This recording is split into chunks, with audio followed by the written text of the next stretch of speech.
नमस्कार दोस्तों, मैं राकेश साहब पेसी एकेडमी से। दोस्तों आज हम भारत के पर्वत और पठार को मेंस के अकॉर्डिंग लिखना सीखेंगे। ध्यान दीजिएगा दोस्तों, पेपर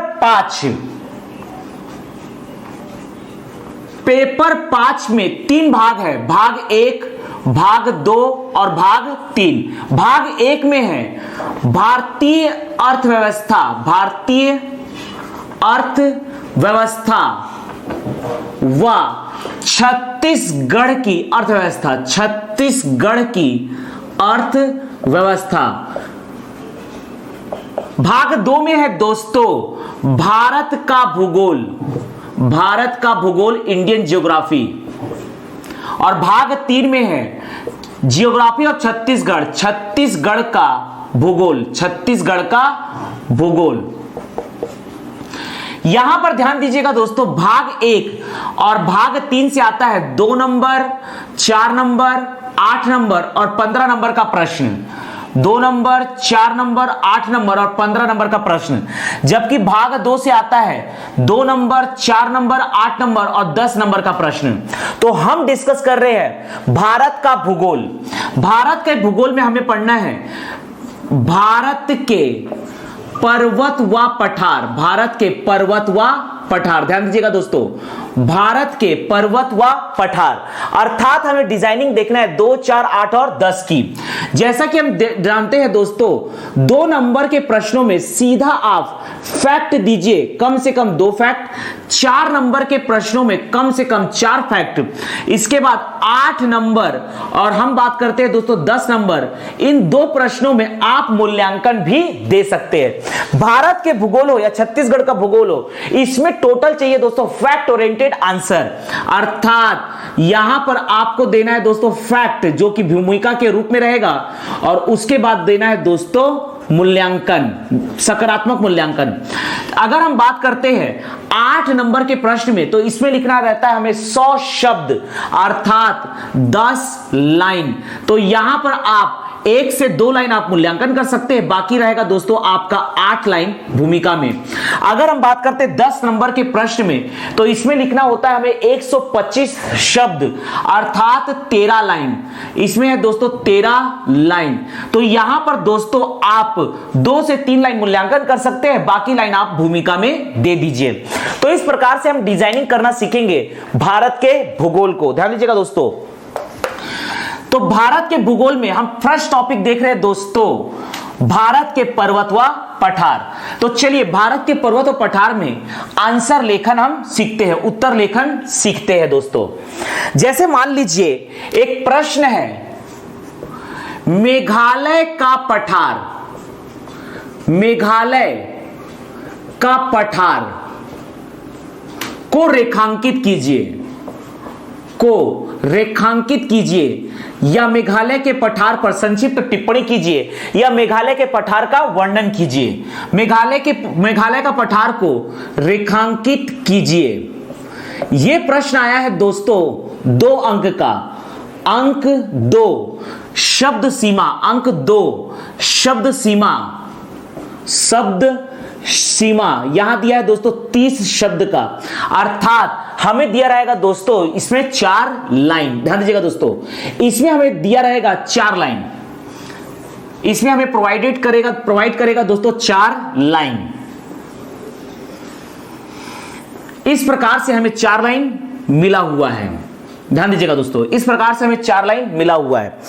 आप जब भी लेखन करते हैं दोस्तों भारत के भूगोल में, तो आपको ध्यान रखना है कि जहां पर आप मैप बना सकते हैं वहां बिल्कुल बनाइए। ध्यान दीजिएगा दोस्तों, अगर आपको लगता है कि आप छोटा सा मैप बना सकते हैं तो आपको बनाना चाहिए, जिससे आपका मार्किंग अच्छा होता है। ध्यान दीजिएगा दोस्तों, जैसे मुझे मेघालय के पठार का अगर मान लीजिए लिखना है, तो या तो मेघालय के पठार के लिए मैं सिर्फ मेघालय को इस प्रकार से बना दूं और असम का थोड़ा सा पोर्शन ले लूं, तो ये है दोस्तों हमारा मेघालय का पठार। ध्यान दीजिएगा दोस्तों, यह हमारा है मेघालय का पठार। या आप संपूर्ण भारतवर्ष का आसान सा सिंपल मैप बना सकते हैं, तो आप बना दीजिए दोस्तों, अगर आपको टाइम ना लगता हो तो। जैसे कि मैं बना रहा हूं दोस्तों, यह है भारत का, मैंने छोटा सा मैप बना दिया। ताकि यहां पर एक स्पष्ट व्यू क्लियर हो जाए। ये मैंने एक छोटा सा भारत का मैप बना दिया दोस्तों, जिसमें मैं दिखाऊंगा मेघालय का पठार, और इसमें मैंने इस प्रकार से यहां पर डिनोट कर दिया दोस्तों कि ये पोर्शन है आपका मेघालय का पठार, ये आपका है मेघालय का पठार, ये है दोस्तों मेघालय का पठार, ये है दोस्तों मेघालय का पठार, यहां मैंने डिनोट कर दिया मेघालय का पठार। इसको इस प्रकार से आप ब्लॉक कर सकते हैं बॉक्स में। ध्यान दीजिएगा, हमें लिखना है दोस्तों मेघालय का पठार, हमें लिखना है मेघालय का पठार। यहां पर मैंने मेघालय के पठार को एक छोटा व्यू में इस प्रकार से दिखा दिया दोस्तों चित्र में। यह है दोस्तों मेघालय का पठार, जिसमें यहां पर 3 पहाड़ी है, गारो खासी, गारो खासी, यहां मैं बना रहा हूं दोस्तों गारो, और ये है आपका खासी, और ये है दोस्तों जैंतिया, ये आपका है मिकिर, और ये है दोस्तों रेंगमा। यहां मैंने छोटा छोटा दिखा दिया दोस्तों, पहला है गारो, दूसरा है दोस्तों खासी, गारो खासी, ये आपका है जैंतिया, गारो खासी जैंतिया, ये पहला वाला है दोस्तों, पहला वाला है मिकिर और दूसरा वाला है दोस्तों रेंगमा। ये पहला वाला है मिकिर और ये आपका है दोस्तों रेंगमा। तो इस प्रकार से मैंने यहां पर चित्र के अनुसार दिखा दिया। ये है दोस्तों मेघालय का पठार या शिलांग का पठार। आप चाहे तो पूरे राज्य को भी दिखा सकते हैं अगर आपके पास टाइम हो तो। अब यहां पर ध्यान दीजिएगा दोस्तों, या राज्य को मैं दिखा देता हूं दोस्तों। इस प्रकार से मैंने पूरे राज्य को दिखा दिया। ये आपका है दोस्तों पंजाब, हरियाणा, हिमाचल प्रदेश, ये आपका है मध्य प्रदेश, राजस्थान, गुजरात। अगर आप मैप बना सकते हैं दोस्तों तो आपको बनाना चाहिए। हालांकि 2 नंबर में मैप की आवश्यकता नहीं है, 4 नंबर में कम से कम आप मैप, 4 नंबर से आप मैप बना सकते हैं। 4 नंबर के प्रश्नों से आप मैप का निर्माण कर सकते हैं। ध्यान दीजिएगा दोस्तों। तो चलिए हम डिस्कस करने जा रहे हैं मेघालय का पठार। मेघालय का पठार जो प्रायद्वीपीय भारत के पठार का भाग है। मेघालय का पठार प्रायद्वीपीय भारत के पठार का भाग है। भारत के पठार का भाग है। मेघालय का पठार प्रायद्वीपीय भारत के पठार का भाग है।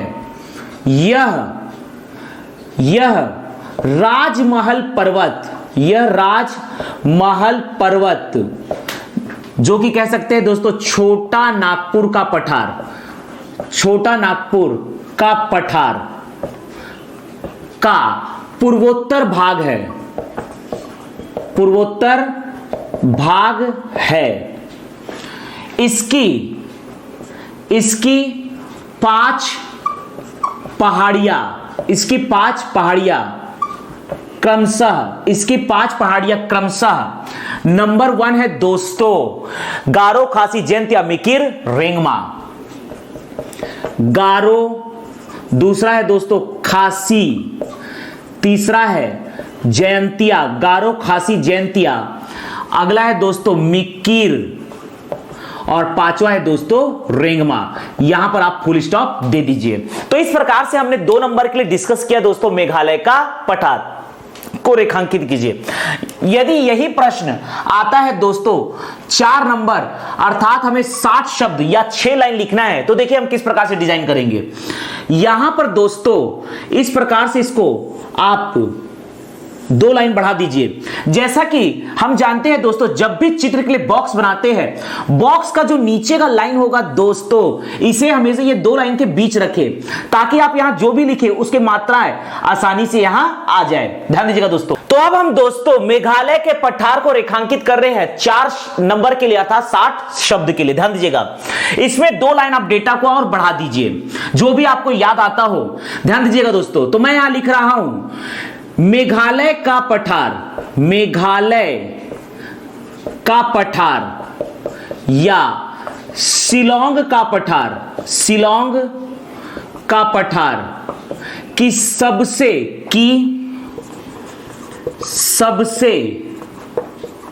ऊंची चोटी, सबसे ऊंची चोटी लूम शिलांग जिसकी ऊंचाई है दोस्तों, लूम शिलांग जिसकी ऊंचाई है 1968 मीटर, 1968 मीटर। और ये स्थित है दोस्तों गारो खासी जैंतिया में, खासी में ये है जो दोस्तों खासी में स्थित है। मेघालय का या शिलांग की सबसे ऊंची चोटी लुम शिलांग 1968 मीटर खासी है। खासी मैंने इसलिए लिखा जिससे ये क्लियर हो जाएगा कि लुम शिलांग स्थित है खासी पहाड़ी में। तो ये हमने डिजाइन किया दोस्तों मेघालय के पठार को 4 नंबर के लिए। अगर इसे हम डिजाइन करते हैं दोस्तों 8 नंबर के लिए, अर्थात हमें लिखना है 100 शब्द, तो आपको यहां पर टोटल मिलेंगे 10 लाइन, 4 लाइन आपके और बढ़ जाएंगे। आपको सिर्फ और सिर्फ फैक्ट ओरिएंटेड आंसर देना है और लास्ट में दोस्तों कम से कम 2 लाइन को आप मूल्यांकन कर दीजिए। तो यहां पर हम डेटा को और बढ़ा सकते हैं, जिसमें हम लिख सकते हैं दोस्तों यहां पर ये जो गारो है, गारो के बारे में लिख देते हैं। गारो की सबसे ऊंची चोटी, गारो की सबसे ऊंची चोटी नागरिक जिसकी ऊंचाई है दोस्तों 1412 मीटर है, तथा गारो में नागरिक राष्ट्रीय उद्यान स्थित है। नागरिक राष्ट्रीय उद्यान स्थित है। इसके बाद आप लिख सकते हैं दोस्तों खासी पहाड़ी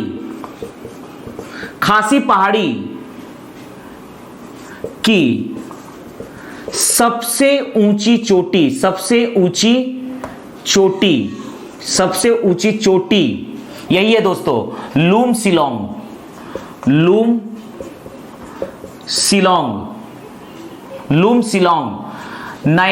1968 मीटर है, 1968 मीटर है, तथा यहां शिलांग मासिन राम व चेरापूंजी जैसे प्रमुख पर्यटक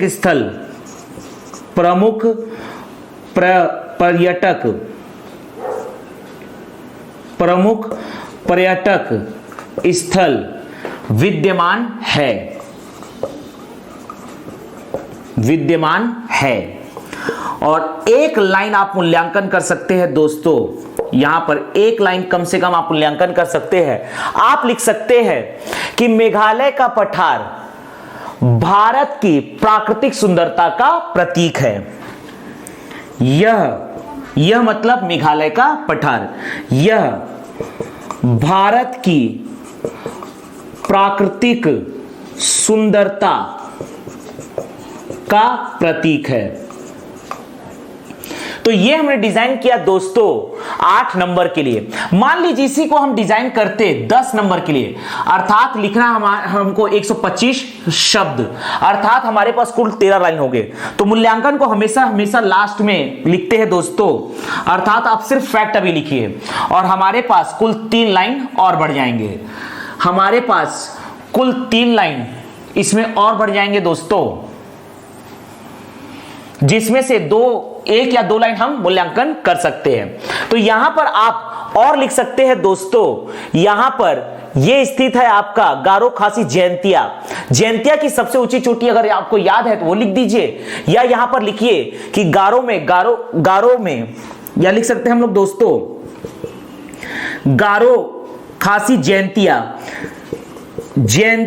की सबसे ऊंची चोटी, जैंतिया की सबसे ऊंची चोटी मरंक सिंह जिसकी ऊंचाई है दोस्तों 1631 मीटर है। यहां पर मालदा गैप या राजमहल गारो गैप के बारे में ही बता सकते हैं। गंगा ब्रह्मपुत्र नदियों के बहाव के कारण राजमहल अर्थात छोटा नागपुर का पठार व मेघालय का पठार के बीच बने गैप को राजमहल गारो गैप कहते हैं। राजमहल गारो गैप कहते हैं। और इसी के साथ लास्ट लाइन आप मूल्यांकन कर दीजिए। लास्ट लाइन आप मूल्यांकन कर सकते हैं दोस्तों, लिख दीजिए मेघालय का पठार यह भारत के प्राकृतिक सुंदरता का प्रतीक है। प्राकृतिक सुंदरता का प्रतीक है। यह भारत के प्राकृतिक सुंदरता का प्रतीक है। तो इस प्रकार से हमने दोस्तों मेघालय के पठार एक ही क्वेश्चन को 2 नंबर, 4 नंबर, 8 नंबर और 10 नंबर के लिए हिसाब से लिखना सीखा।